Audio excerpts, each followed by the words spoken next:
suting Indra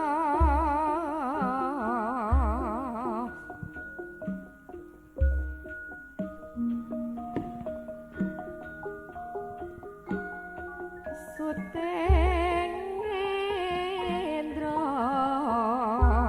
Nuwun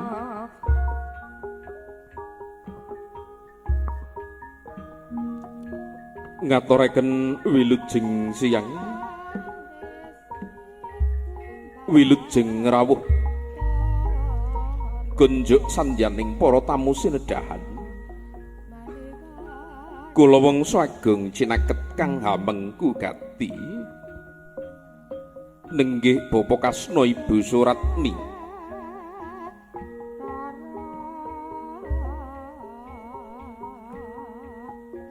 tinarbuka jroning raos ing kalenggan mangke sumangga sesarengan kula dherekaken memuji mring ngarsaning Gusti dat kang merweng dat Allah Subhanahu wa taala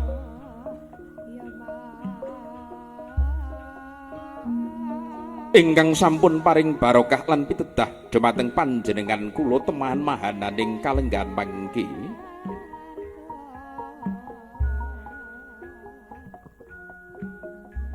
panjenengan saged angrawuhi serat sedan katur saking kang hamengku gati nenggih Bapa Kasna Ibu Suratni kanthi boten wonten alangan setunggal punapa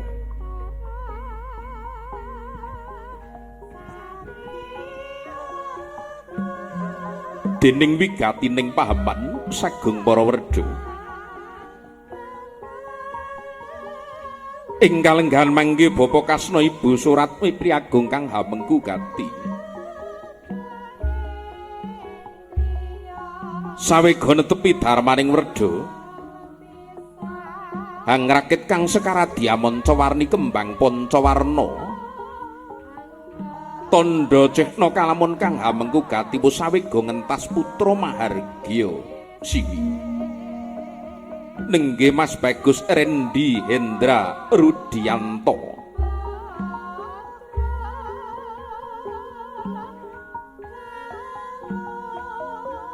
ingkang sawega ninggal mangsa muda giya ngracut alam remaja manjing tataraning kadiwasan lelumban ing samudraning geseng bebrayan agung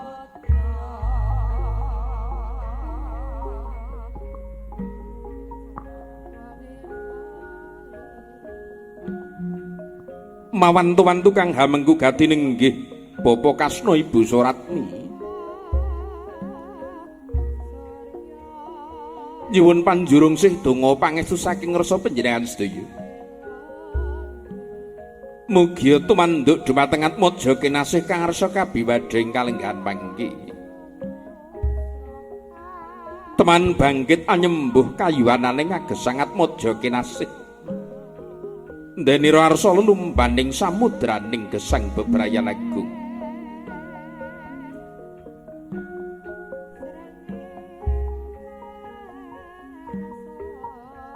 hayu hayu rahayu niskala durga mendhak kala sirna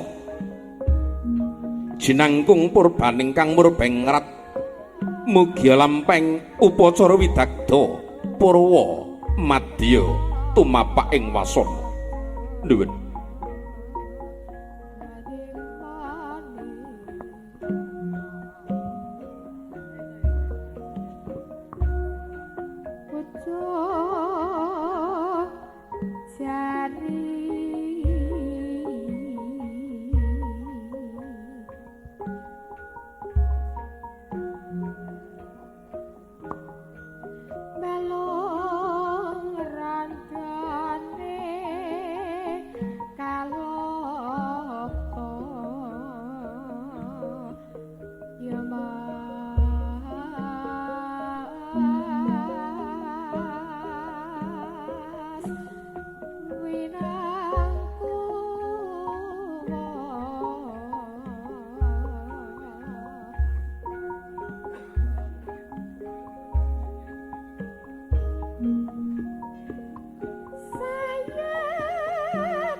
matur sanget agung ing panuwun kadang-kadang saking kerawitane napa Mas Heri? Laras Arum. Cocok karo jenenge iki. Nggih, matur nuwun. Nembe panggih sepisan nggih Mas. Mugi-mugi mangke nggih wonten kalodhangan wekdal iso bola-bali ketemu. Dijake munggah kula nggih purun kok dikira ora gelem to ya. Nggih, matur nuwun. Kadang-kadang Kusuma ketemu meneh ya Mas. Wah, seragame ganti. Ketok nek syuting laris iki. Nggih. Nek ra laris seragame mosok gonta-ganti ndak ya ora. Nggih, matur nuwun. Pripun? Wah, 8. Sane si jingkas ngono lho. 8 ki mergo krune 8 apa rena 8? Nggih, gojek nggih Mas. Nggih, ngaturaken sungkem salam takdim kunjuk pepunden kula Bapak Kasno Ibu Suratni. Mligi kunjuk ugi dumateng para pepunden ing laladan Dukuh Pule. Desa Gajah Kecamatan Sambit Kabupaten Ponorogo. Jane kali kula ya mau sak kecamatan ya Mas. Nggih, sak kecamatan kuwi ya adoh men. Nggone nggih. Matur nuwun kula nggih Sambit. Indene sing kidul niku nggih Sambit. Kidul ta mriko? Aku ki ming Semelang nek kleru. Nggih, mergo mlebune mang menggak-menggok. Kok kleru arahe ndak ya malah bingung. Layak tak job ki bola-bali ra iso jebule sering job ning Gajah to Mas Heri. Nggih. Lek dijam ajek ra iso kok nggih. Monggo merdika kemawon dipun lajengaken kanca-kanca Laras Arum. Mliginipun ing kalenggahan mangke nderek mangayu bagya Bapak Kasno sakutra anggenipun nutupi darmaning werja. Ngentas putra marga Swi Bagus Rendi Hendra Rudianto. Ingkang ing kalenggahan mangke habengku sopaning Dyah Eka Nur Hasanah Atmojo kinasih Bobo Jemirini Pujaini Wingking saking lingkungan Cari Dugo Gajah Sambit Ponorogo. Mboten tanggo malih mbok bilih mangke temanten badhe kasuwanaken mangke nyuwun dawuh Ibu Juru Pasien ta sampun siyaga kepareng paring dawuh. Iya, Mas. Monggo. Ya yuk fotone tak kirim Pak terus diretakne. Jan. Monggo.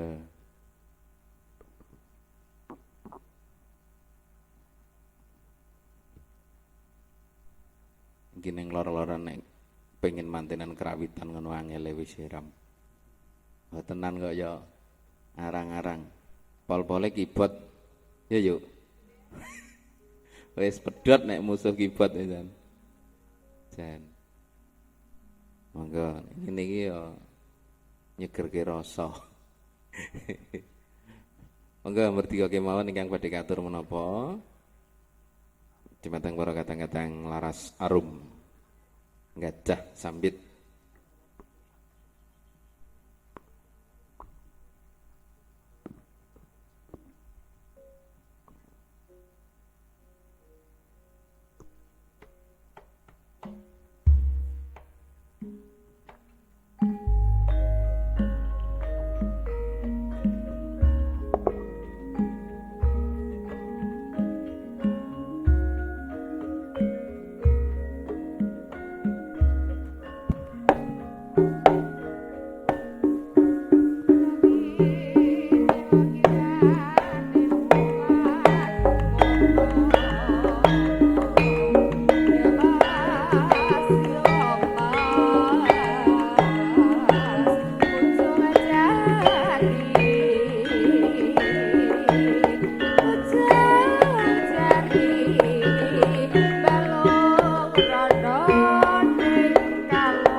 ora kanggo.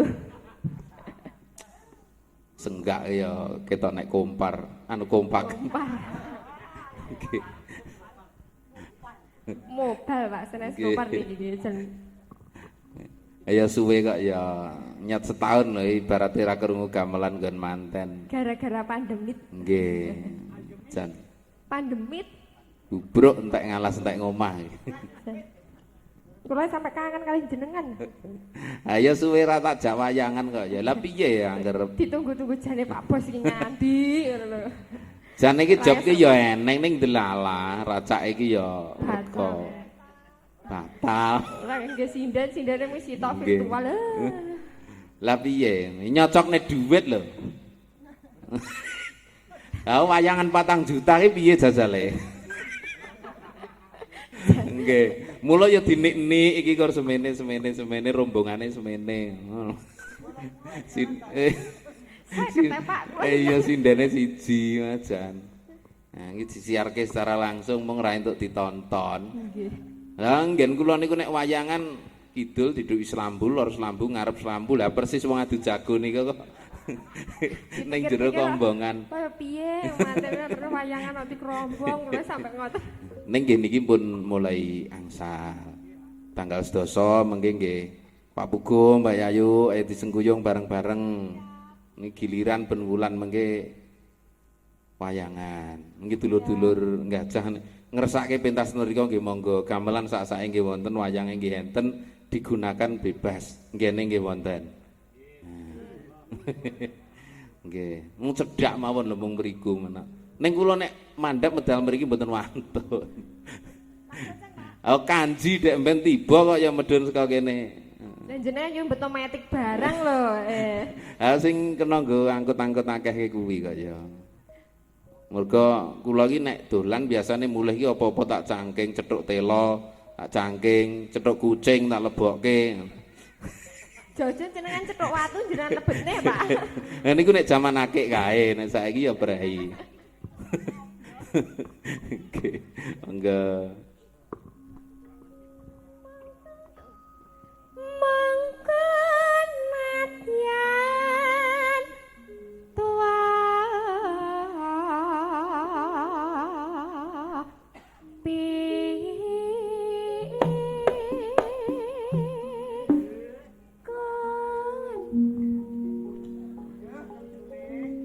Kempul ji maneman eman eman eman yen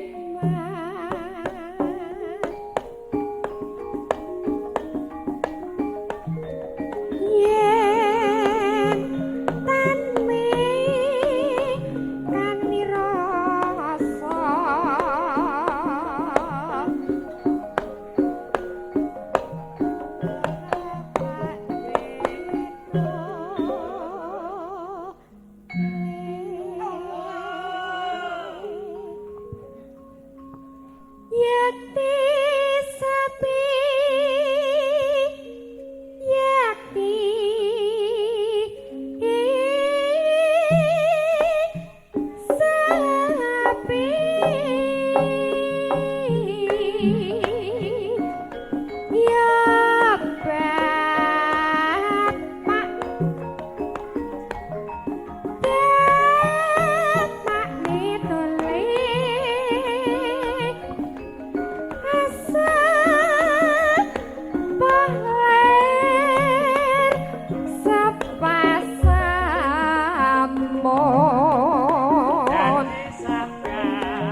peringas sih.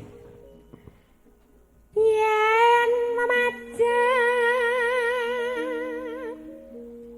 mung karo janur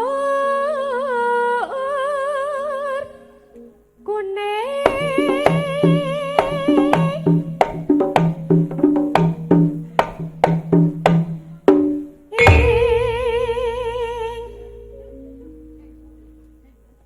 tak colong inget bro ngeteng kesuwen kok iya kembang wae watoan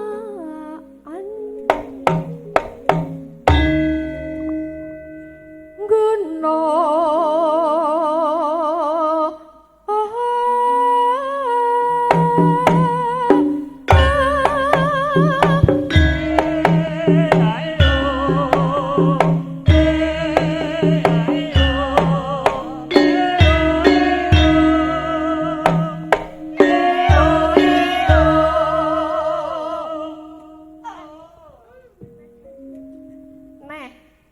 kurang loh dijengling deh.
Udan panas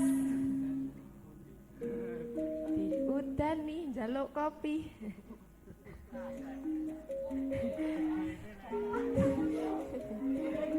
ngiling nih waye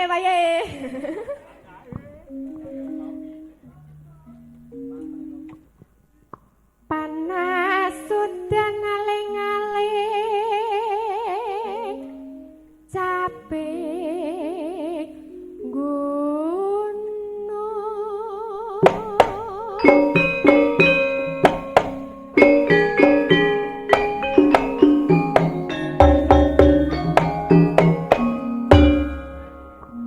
yen ngetan beling ulang apa setiane kelakon ala-ala keyang mas ala kendil mas ala keyong keyong kandil keyong cerik lurik swek pinggire aja dilire ana sing duwe ala-ala keyang mas kandil mas keyong